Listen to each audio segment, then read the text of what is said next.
కులగణనపై కేంద్రం ప్రకటన తమ ఘనతేనని కాంగ్రెస్ చెప్పుకోవడం సిగ్గుచేటన్నారు కేంద్ర మంత్రి బండి సంజయ్. 50 ఏళ్ల పాలనలో కులగణనను ఎందుకు చేర్చలేదని ప్రశ్నించారు. రేవంత్ సర్కార్ చేసిన క్యాస్ట్ సెన్సెక్స్ తప్పుల తడకనన్నారు. దేశవ్యాప్తంగా కులగణనపై కేంద్రం నిర్ణయం చారిత్రాత్మకమన్నారు బీజేపీ ఎంపీలు. ఇక యూపీఏ హయాంలో సర్వే చేసి రిలీజ్ చేయలేదని విమర్శించారు. కులగణన చేస్తామని కేంద్రం చేసిన ప్రకటన కాంగ్రెస్ ఘనతేనని చెప్పుకోవడం సిగ్గుచేటన్నారు కేంద్ర మంత్రి బండి సంజయ్. కాంగ్రెస్ 50 ఏళ్ల పాలనలో జనాభా లెక్కల్లో కులగణనను ఎందుకు చేర్చలేదని ప్రశ్నించారు. కులగణన చేయాలని అన్ని పార్టీలు కోరినా కాంగ్రెస్ హయాంలో పట్టించుకోలేదన్నారు.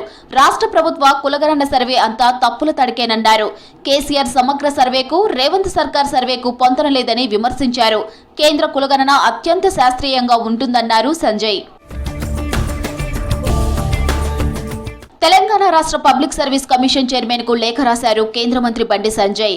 గ్రూప్ 1 అభ్యర్థులు లేవనెత్తిన అనుమానాలు, అంశాలను లేఖలో పేర్కొన్నారు. ఆయా విషయాలపై సమగ్ర సమాచారం ఇవ్వాలన్నారు. కేంద్ర కార్మిక ఉపాధి శాఖ మంత్రి మన్సుఖ్ మాండవీయను కలిశారు సంజయ్. కరీంనగర్లో ఈఎస్ఐ హాస్పిటల్ ఏర్పాటు చేయాలని మన్సుఖ్ మాండవీయను కోరారు.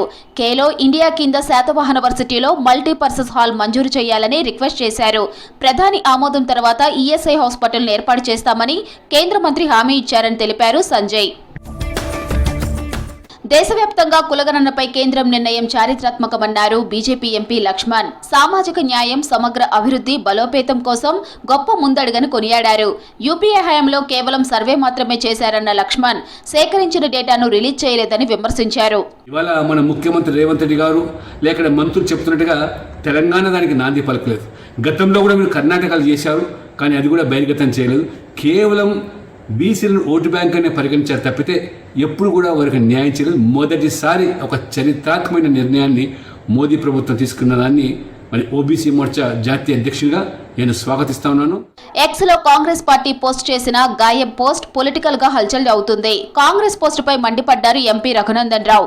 పార్లమెంటులో ప్రభుత్వం ఇచ్చే సమాధానాలతో దిమ్మ తిరిగి గాయబ్ అనేది రాహుల్ గాంధీ అని కామెంట్ చేశారు. దేశ సమగ్రతకు భంగం కలిగేలా కాంగ్రెస్ నేతలు మాట్లాడుతున్నారని మండిపడ్డారు రఘునందన్.